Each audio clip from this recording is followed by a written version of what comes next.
What happens next episode, Andy?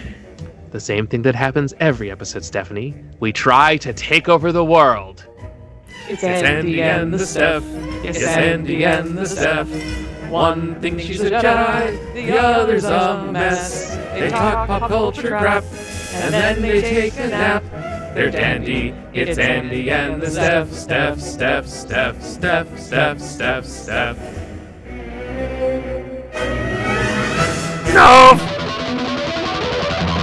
It's time for Atomic Monsoon with your hosts, Psycho Andy. And the internet went, Josh. That opens up a lot of possibilities in the future. You just got me excited here. And Jedi Stephanie. They get like a staff, and they try to bring him back with it, and they only bring back his lower half. And now, it's Atomic Monsoon. hello, Steph. Hello, Andy. Doesn't work quite as well with a two-syllable name, but that's fine. Hi, It's how's it fine. going, Stephanie? It's going pretty good, Andy. Happy Thanksgiving. Oh, happy Thanksgiving. Happy Black Friday, Mm-hmm. which is the day that businesses tend to finally be making a profit in the year, which is why it's called Black Friday. Yep. Yeah. So something came out last week, and I thought we should talk about it, but also because it's a reboot, relaunch, refresh of a series that was around at least when I was a kid that I used to watch every day. Let's just do a whole big talk about Animaniacs. I love that idea, but first let's talk about Def M Records. Oh, we should definitely talk about Def M Records. The guys at Def M Records do our intro music, and you can find them over at defmrecords.bandcamp.com. That's DEAFMRECORDS.bandcamp, BANDCAMP.com, COM. Yep. Yeah. And they're always making some new music and some fun stuff. And like I said, I found out recently that Bandcamp, the first Friday of every month, waives all their licensing fees or whatever. So next Friday is the first Friday of December. So you can go over to defmrecords.bandcamp.com and check out some music and make sure all of that money goes directly to the artists. And that would be great. But today on Atomic Monsoon, though, we're talking Animaniacs. Yes, we're going to get a little bit insane-y over here. Fortunately, there is no baloney in my slacks, so that's... I'd be concerned if there was.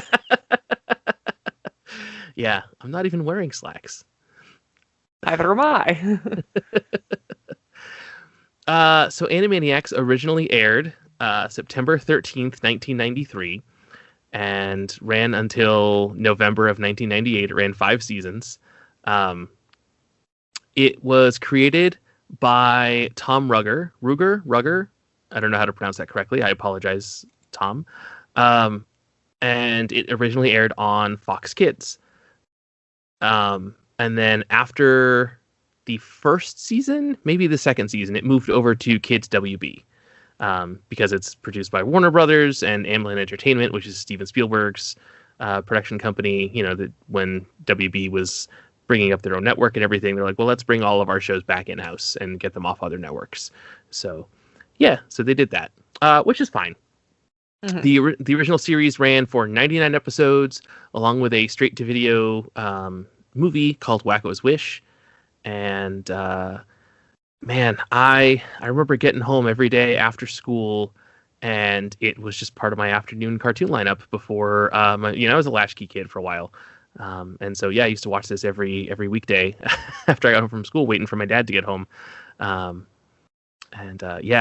Lots of fun memories that first season, for sure. Mm-hmm. What about you, Steph? How did you find Animaniacs? Because obviously, we've talked about that you were born a little after this started. So,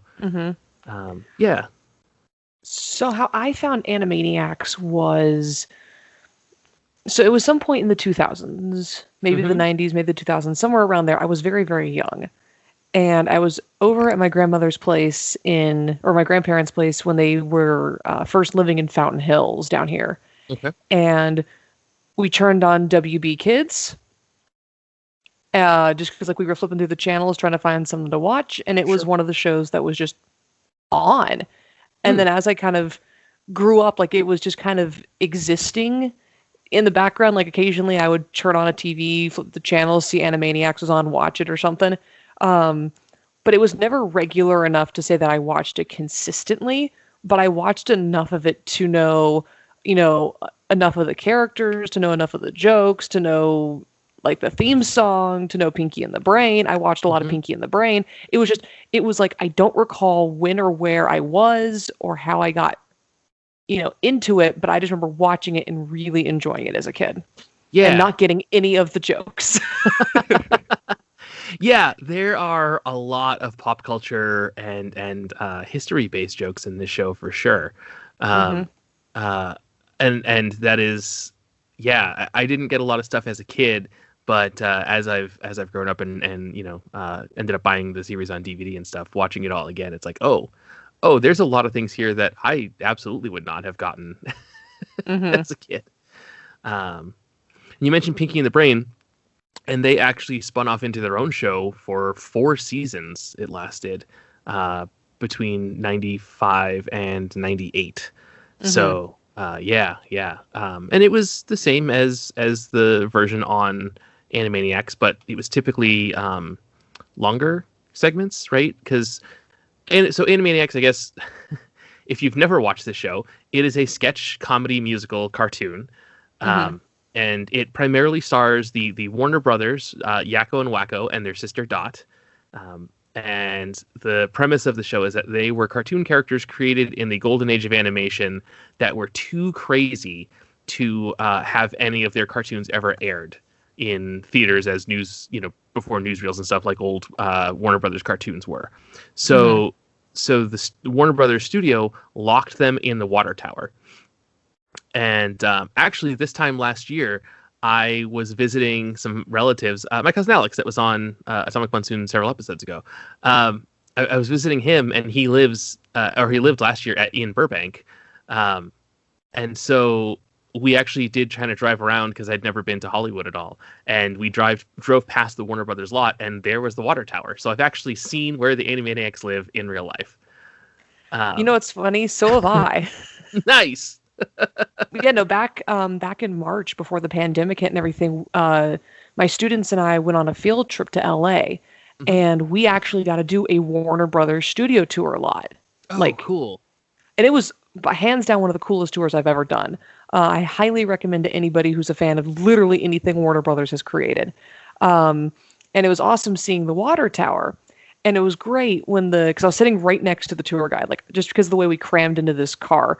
I was literally right next to the tour guide, and he looks up at the water tower, and he's just like, and up ahead, you'll see the water tower, very significant with our logo and, the look of Warner Brothers and blah, blah, blah, blah, blah. And he's like, and I raised my hand. He's like, yes. And I'm like, do the Warner Brothers, so is Yakko, Wacko, and Dot chilling up there? And he's like, I don't know. We haven't seen them in 20 years. Wink. Winking at the fact that they were coming out with the new stuff later this year. And I was just like, hey. Yeah. All the students in the back were like, what? Yeah. And then along those lines, when Teen Titans Go to the Movies came out, there's a segment where they're on the Warner Brothers lot, and Starfire points to the water tower and goes, that's where the Animaniacs live, which is a lot of fun. So the Warner Brothers water tower is an iconic piece of Warner Brothers history, but also is where these characters live in the show. So that's pretty great. Yep. In addition to the Warner Brothers, there is the aforementioned Pinky and the Brain, 2 laboratory mice. Brain is a genius, and Pinky is nuts, and they are constantly trying to take over the world.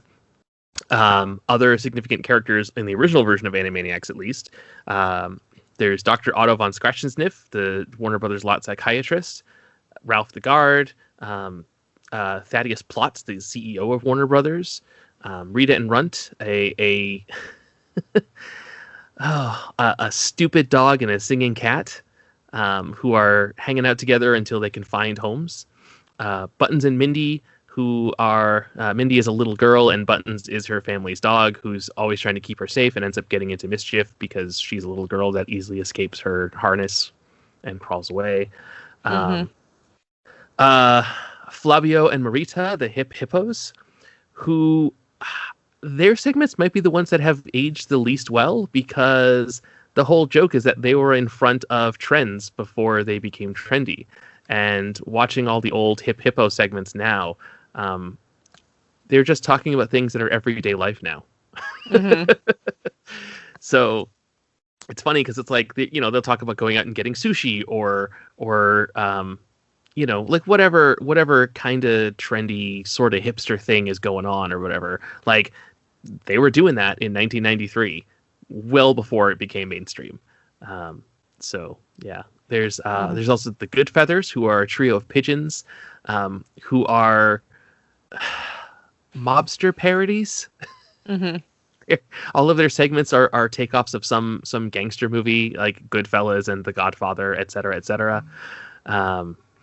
Skippy and Slappy Squirrel. I love them so much. Yeah, Slappy's deal is that she was an original. She's a forgotten old Warner Brothers cartoon, and then there's her nephew Skippy.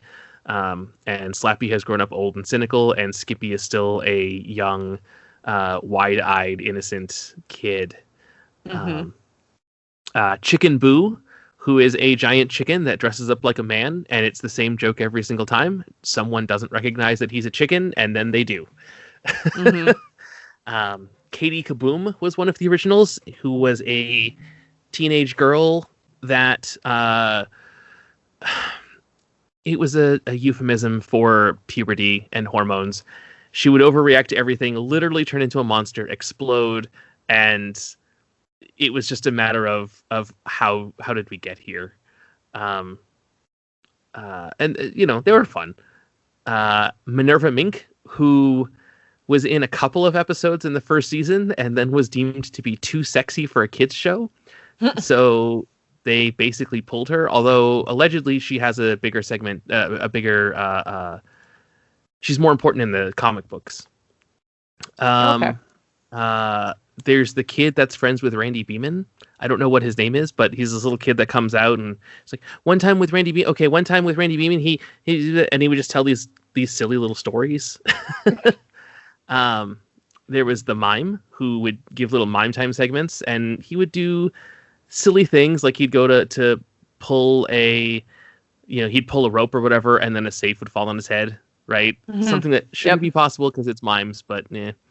And then Mr. Skullhead, who was the victim of the good idea, bad idea segments. Yep. Did I leave any out? There's so many characters, though. That's the thing. I mean, you got a lot of the main ones, and a lot of the ones that had segments. Yeah. But yeah, I think you've covered pretty much all the bases. Yeah. There were definitely some other one-off characters and stuff. One of the things about this is it's difficult to describe comedy without actually watching it. So I don't know how much we're actually going to talk about trying to explain any of the jokes, but yeah.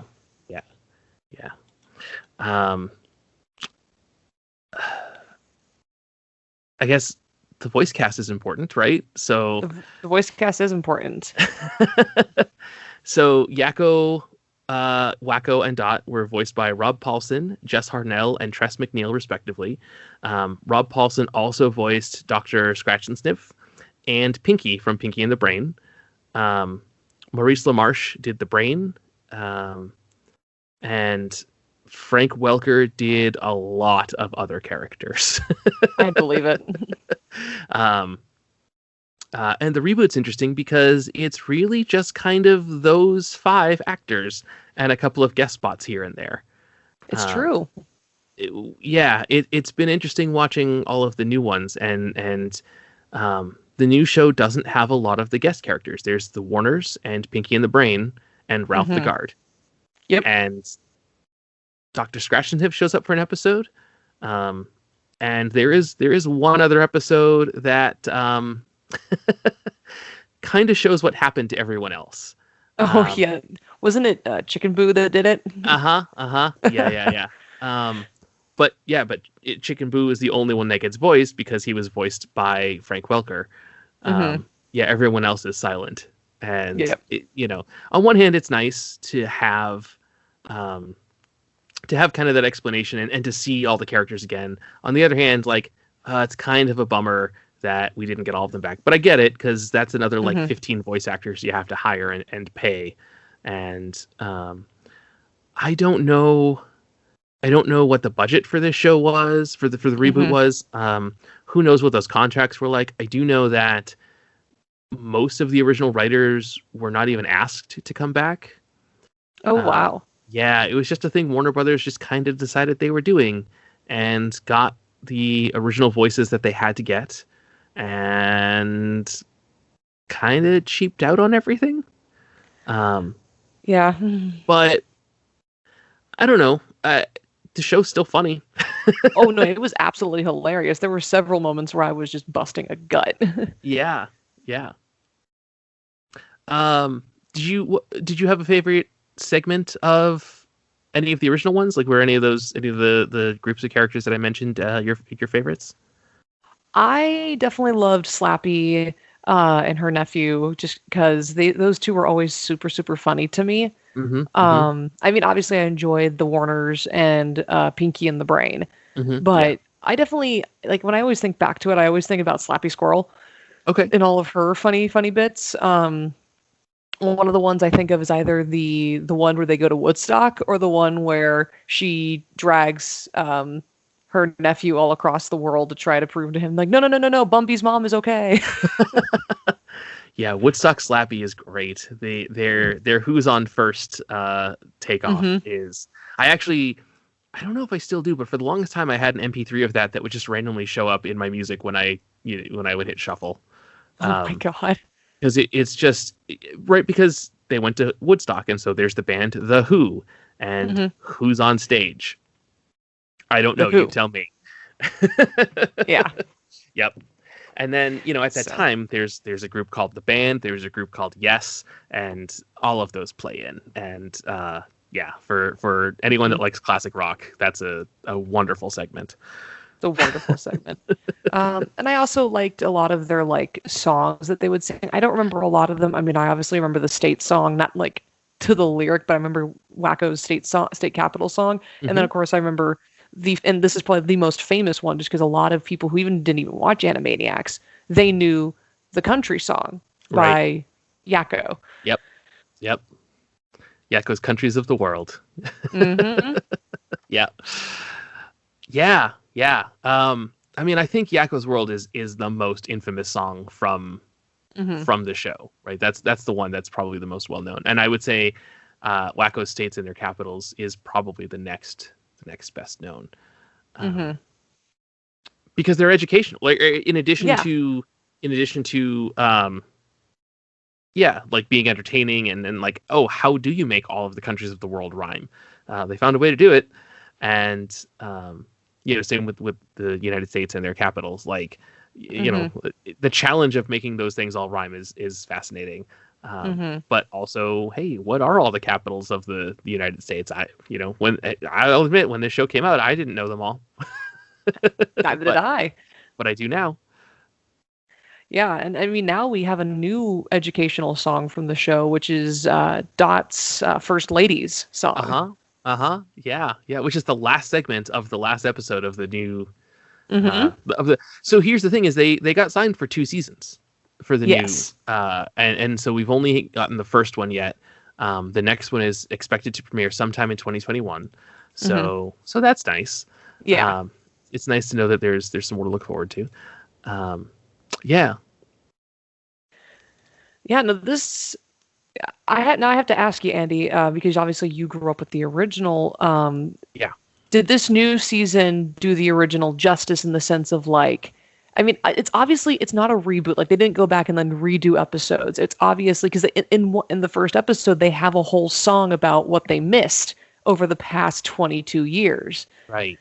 So I guess the question is, did it do a good job of reviving itself, I guess? So I will say that by kind of coincidence, I had been rewatching the previous series, the 90s series, kind of throughout September and October. Like I knew the new one was coming out in November. I didn't rewatch every single episode. I got through the first 30 or so.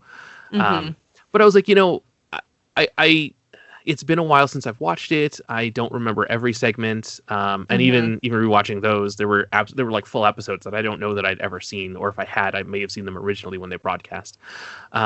So I was pretty familiar with, the first half of the first season of the show when started watching this new one. And I would say that the only thing missing was the other guest characters. Yeah. The segments with the Warners all felt like, Animaniacs segments. The Pinky and the Brain segments all felt like Pinky and the Brain. I would have liked, a new Buttons and Mindy. I would have liked a new Rita and Runt. I understand getting Bernadette Peters back to voice Rita so she can sing is maybe asking a little bit much. I would have liked more. I understand why they wouldn't do new Hello Nurse segments, like skits with her and Scratch and Sniff, because they kind of did those to death in the original one. Yeah. But it would have been nice to have those characters back. I did like the new CEO. I liked Thaddeus Plotz just fine, but again, they kind of did everything they could with him in the original series. So, and he was an old white man, and replacing him with a younger lady of color, like, great. That's fine. I have no issue with that. I would have liked a new Minerva Mink, because they're not on network TV, and there were, the segment in the new one, France Revolution, about Marie Antoinette, like, boy, that was I love that. Was such a great episode. That's straight up my favorite one of all of the new ones. It's the only one I've watched multiple times. But yeah, like she was way sexier than Minerva Mink ever was, or at least in the way she was drawn, not in the way she acted. And also it's not on television. Like, you have to go seek this out. And so I think it would have been nice to get a new Minerva Mink segment, even if they had to replace her voice actress. Minerva Mink was originally voiced by MTV VJ Julie Brown, and because she had come in to do a voice on Tiny Toon Adventures, Julie Bruin on Tiny Toon's like not MTV episode, and so she did Julie Bruin a few times throughout Tiny Toon's run, and when they did Animaniacs, I guess I don't know if they asked her to come back or if she auditioned or what, but yeah, Downtown Julie Brown came back to do Minerva Mink, and I don't know what she's up to these days, but yeah.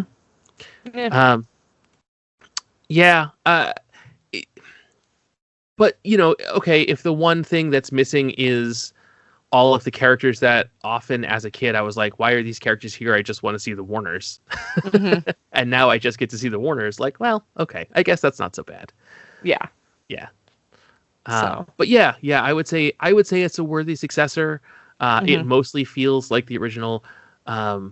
You can hear the age in the voices of the main three for sure.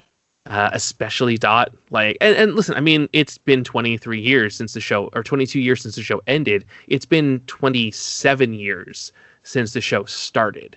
Your voice sounds different after almost 30 years. That's gonna happen. That's fine. Yeah. But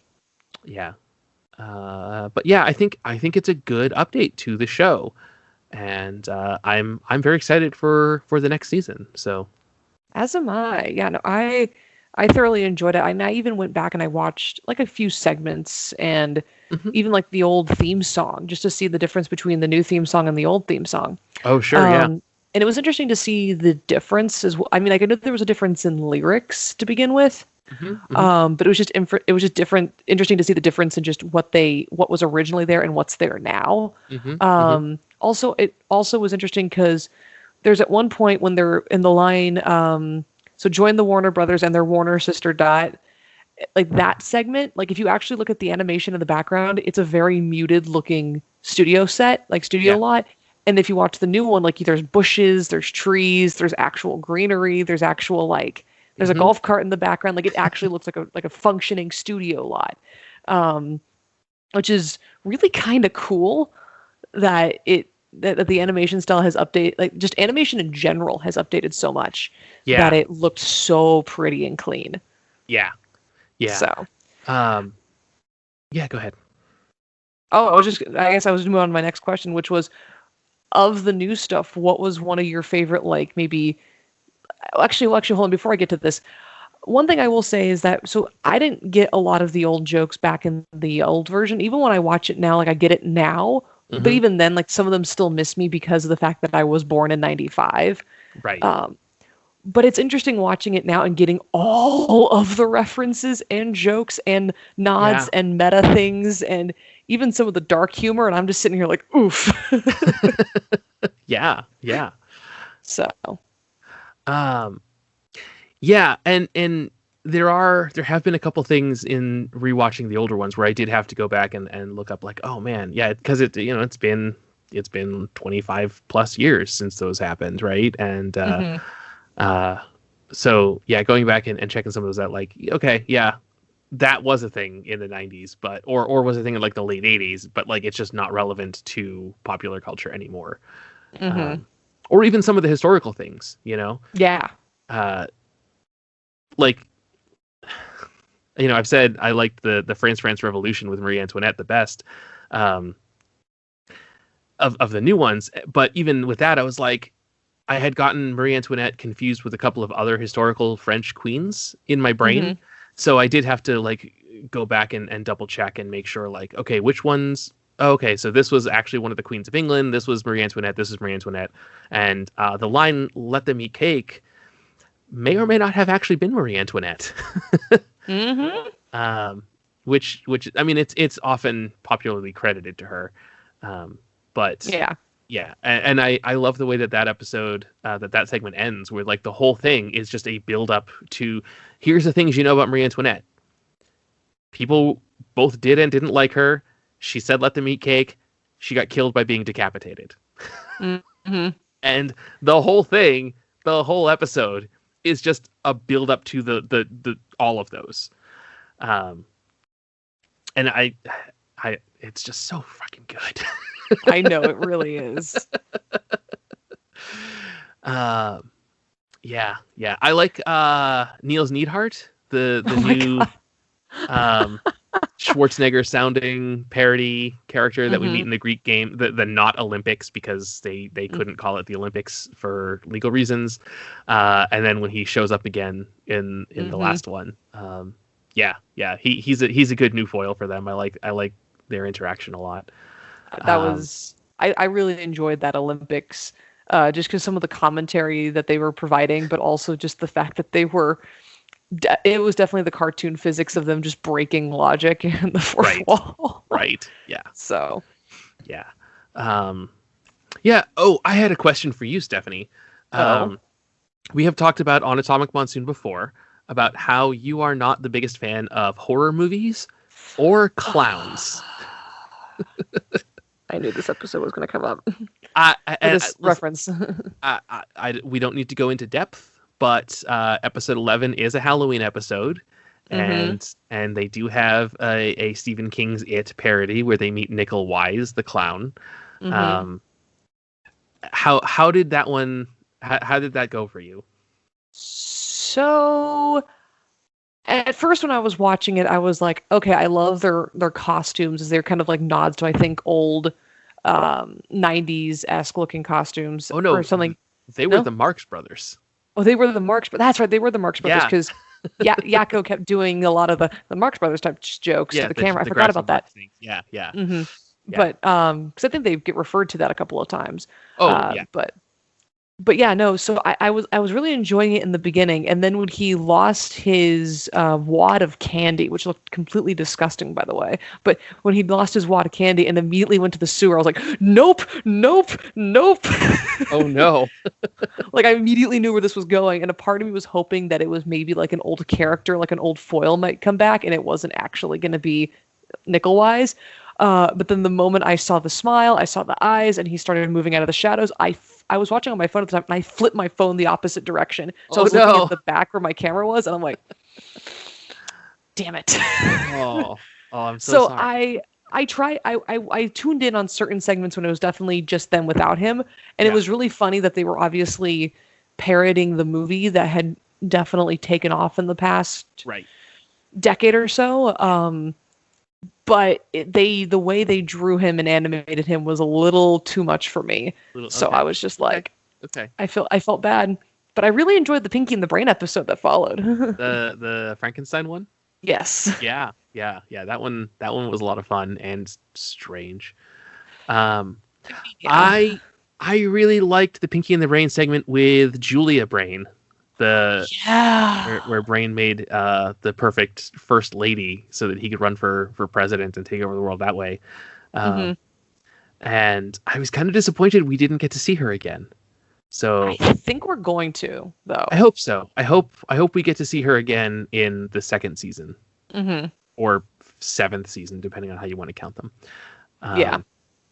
Yeah, I really liked the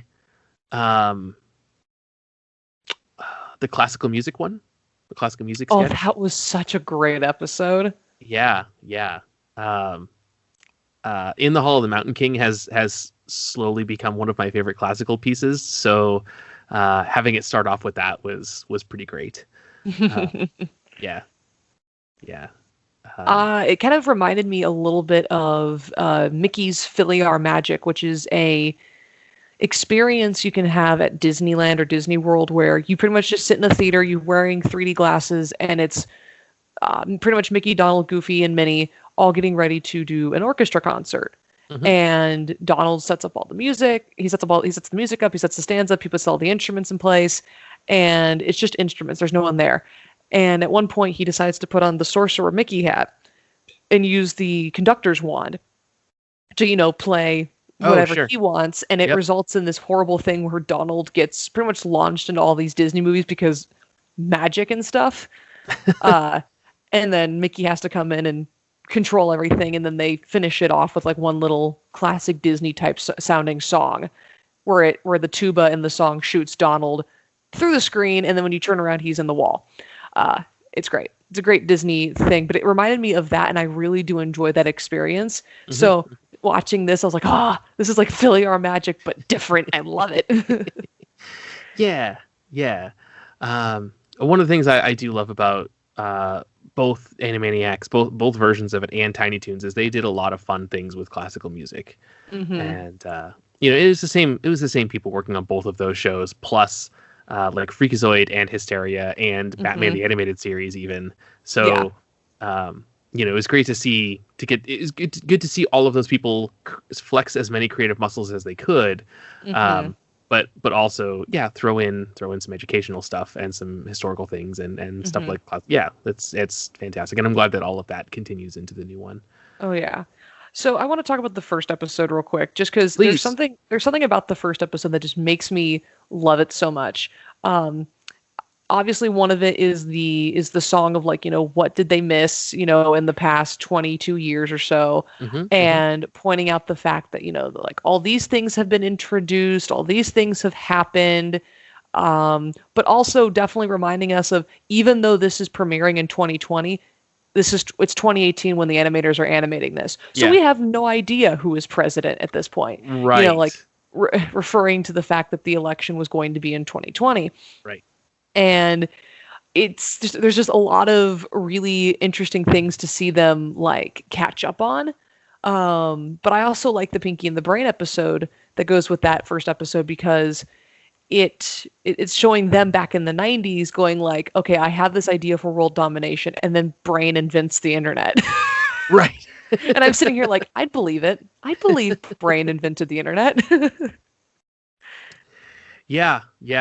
That one's a lot of fun. Yeah, and I did. Yeah, thank you for mentioning that. I did want to point out that I really appreciate that these episodes are written in 2018, even though it doesn't come out for a couple of years. And I was like, okay, that's a good reminder. We're not going to be quite as up to date on everything, and I do have to wonder how much 2020 would have changed, if anything. Right? I mean, the pandemic and all of the protests and stuff this year, right? Like, how much would that have changed other episodes going forward? And I wondered that as well. Yeah. So, we might find out, we might not. Either way is fine. I'm not, I don't know that I necessarily need to see Animaniacs spoofing Black Lives Matter. No, I don't. I think they would take that very seriously if they did Yeah. anything with that. Yeah, yeah. Or COVID. Like, I mean, I think reference to those will be fine in a couple of years, but I think doing it this year is too soon for everyone. Yeah. So yeah. I do have to say though, which this brought me to the next episode. I liked the next episode where they kind of briefly did the Odyssey. Oh man. And they made a dude bro Odysseus. That one.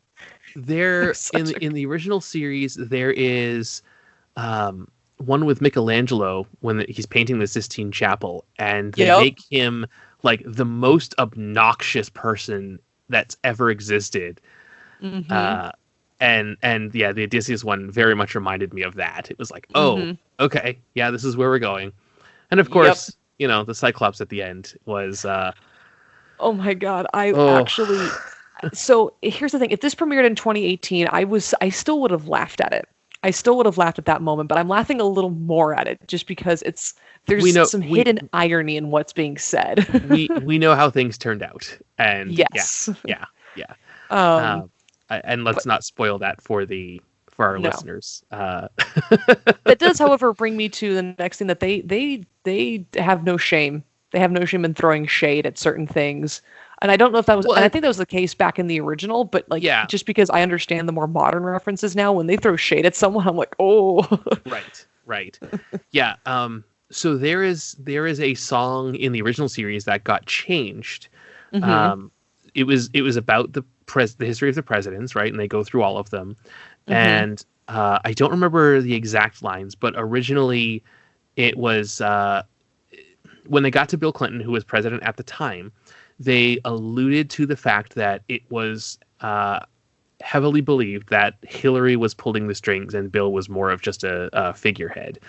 And I don't know exactly how it went down, but basically the government went to Warner Bros. And said, hey, can you stop that? And they just made it a very generic, and now in the White House is Bill and Hillary kind of thing. So... we'll see how history treats the reboot ones, but Animaniacs has always been willing to make fun of whoever's in the White House. That's not not anything new. So no, I do like during the reboot song where they actually do bring back saxophone playing Bill Clinton. Yes, yeah. Well, because he was in the theme song of the original one.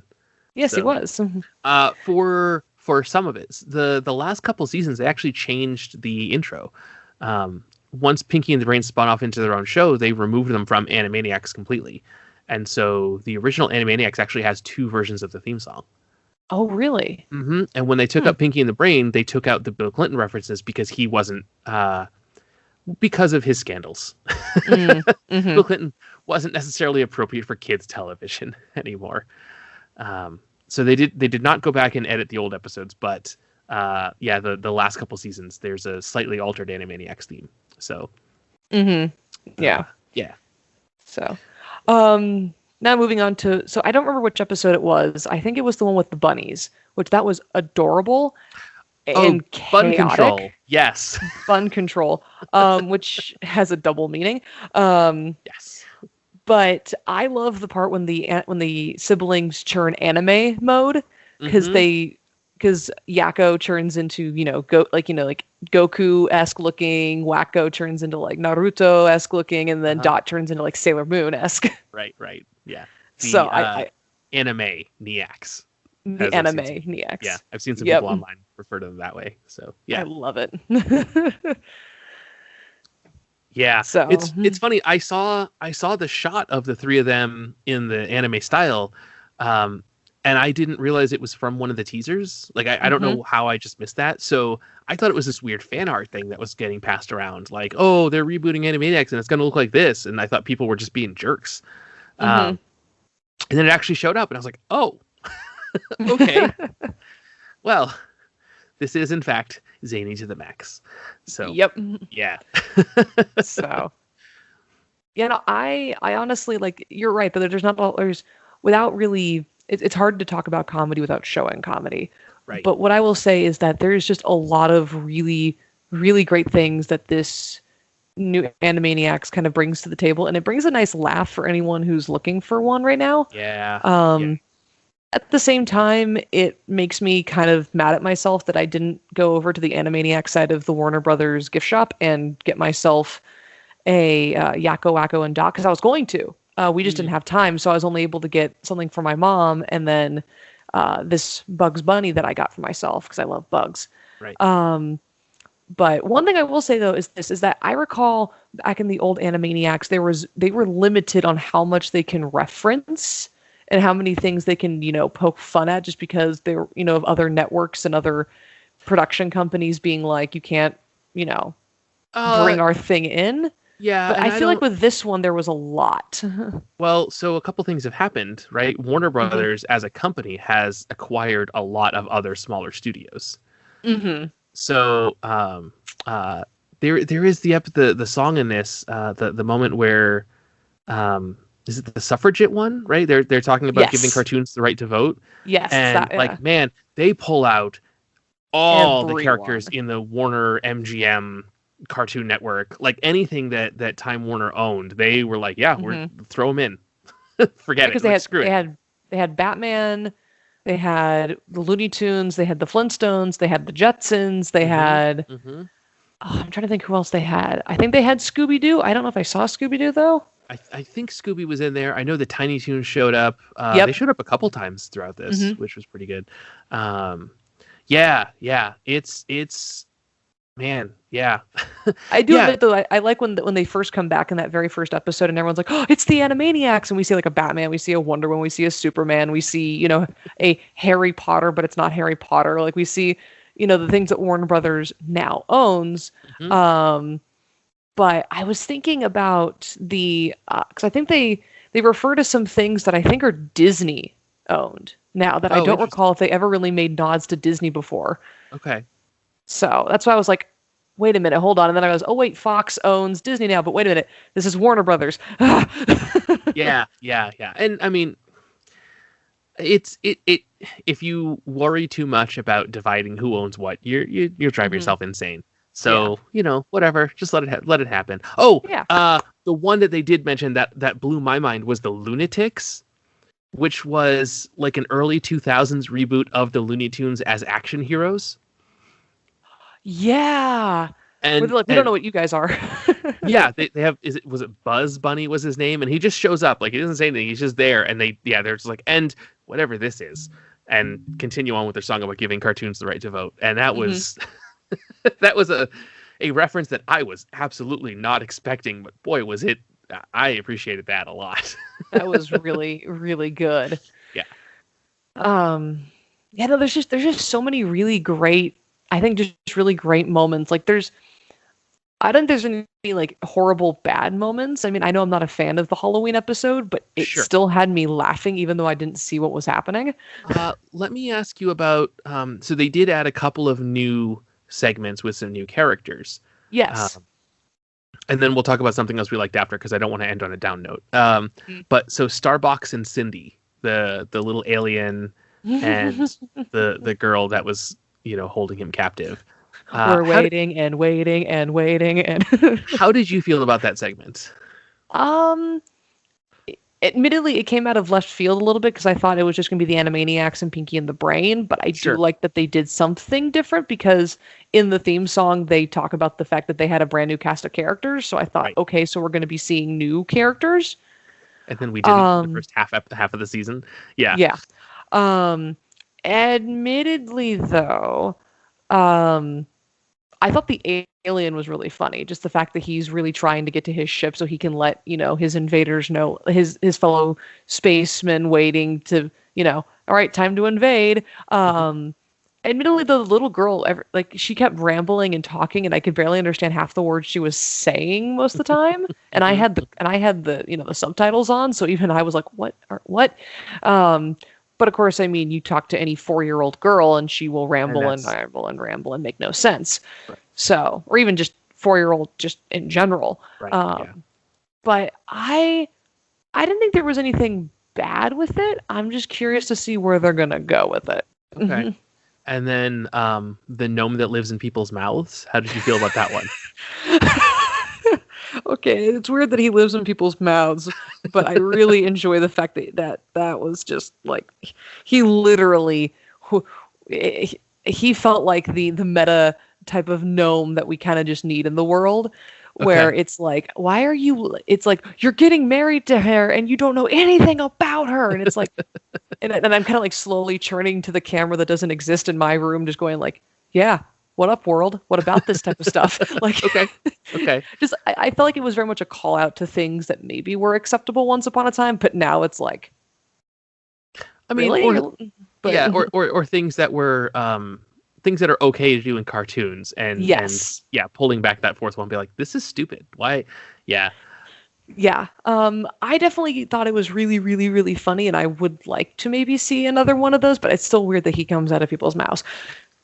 So. And then the other one was the Maurice LaMarche doing a dead on Vincent Price intro for things that go bump in the night or bump in the dark or whatever. And it was the one that was just all the eyeballs bumping into each other. I liked that, 'cause at first I thought, okay, where are we going to go with this? I thought it was actually going to be kind of like a following the scary theme, but then, very much the Warners being the Warners and doing stuff to make it not as scary as it seems.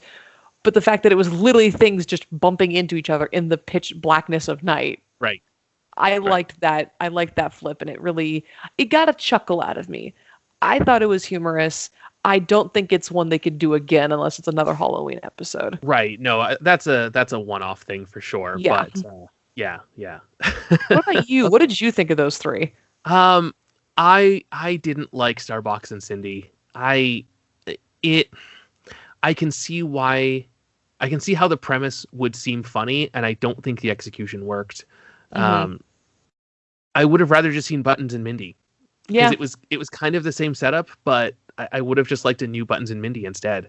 I mean, it's whatever. It's fine. Like, I appreciate that they're trying something different, right? Like, we have seen all of the other characters done to death, right? There's 99 other episodes of the other stuff, so if I want to see them, I can just watch any of those. But that's the one segment out of all 13 episodes that I was kind of like, I don't think I like this one.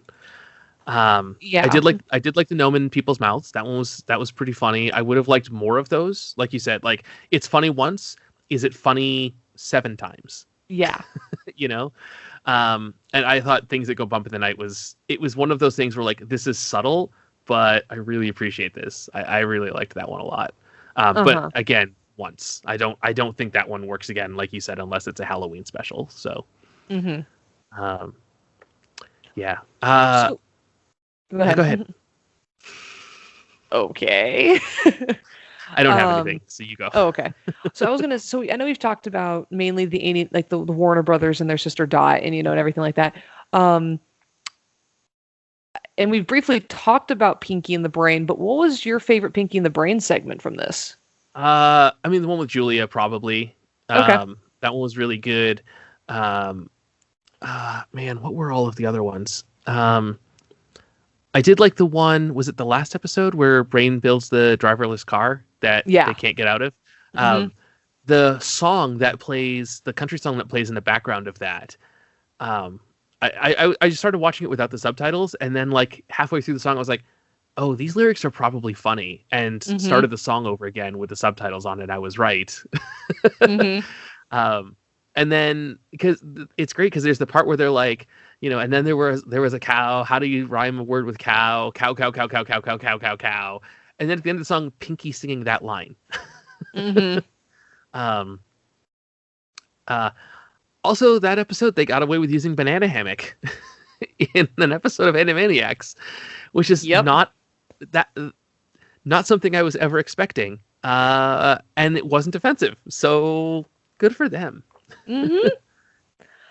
I will admit there were a few moments where, like, whenever Brain would like, "Are you pondering what I'm pondering?" and then Pinky would say something that just like completely out of left field. Oh, some of them were really funny, and then some of them had me sitting there going, "Yeah, would that work?"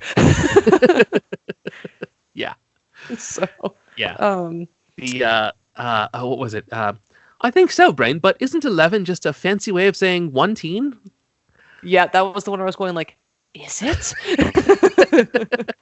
It is. Yeah. It is. Yeah. So, yeah. Yeah. It's crazy just thinking about all of this, just because it's like this. There are people now who have children who are probably showing this to their children now to watch this because they watched it when they grew up, and it's kind of surreal in that way that that this show exists and that it's doing that. Okay, wait. Let's do some quick math here. If I had kids, if I had a kid at the same age that my mom was when she had me, that kid would be the age that I was when Animaniacs started originally. Whoa. Yeah. Yeah.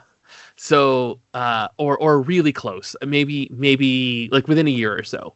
But yeah, we're that close to there being an entire new generation, like literally an entire new generation of fans. So, and here's the thing, man, like this new Animaniacs series, it's exclusive to Hulu. It was built for them. But Hulu, even though it's majority controlled by Disney, Warner Brothers still has stake in it.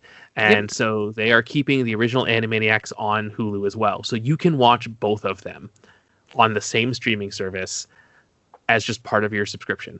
And just do it because they're both great. Oh, man, they're so good.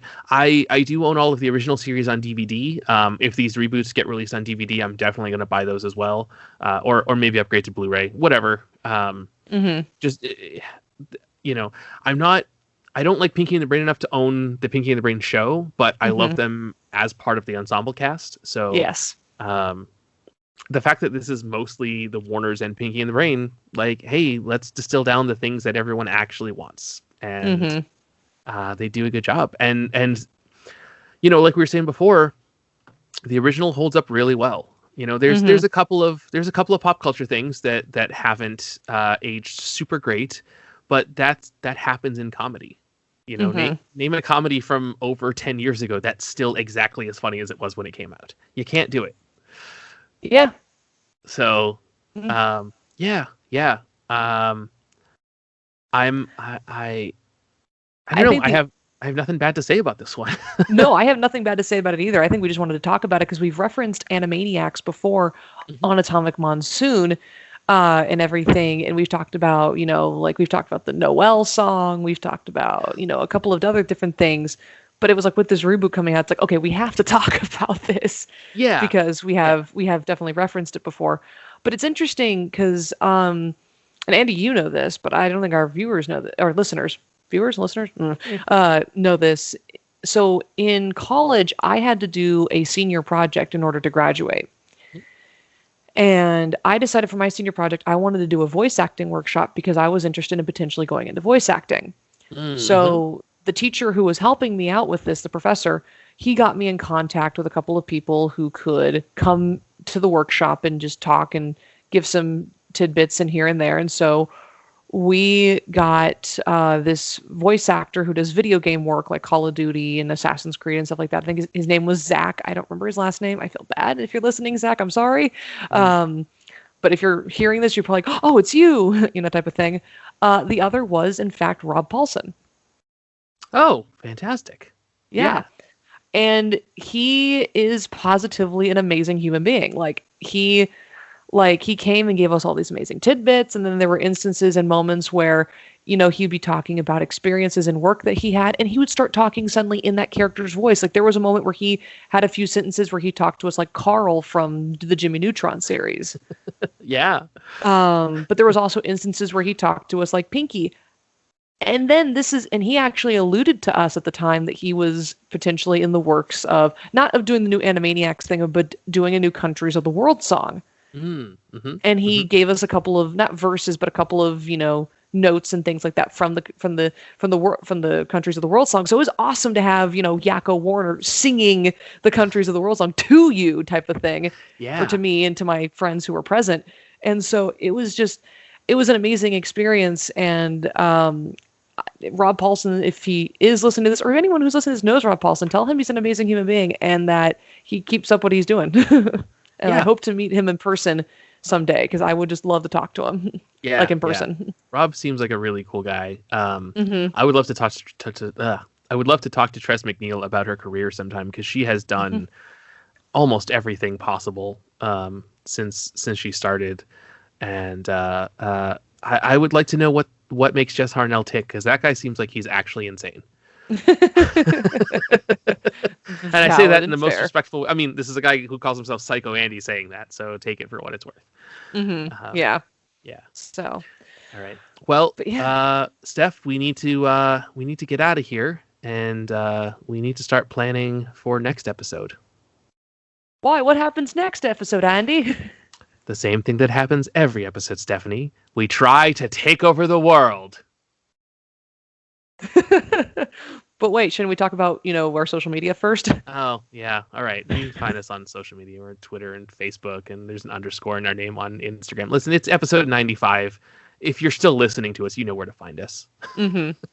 Also, we're ending at episode 100. So do get in touch with us on social media, or email us at atomicmonsoon@gmail.com and tell us about your favorite Animaniacs segment, or your favorite Atomic Monsoon segment, or just tell us about stuff you like, and we'll read it on the air. And with that, we're zany to the max, guys. No!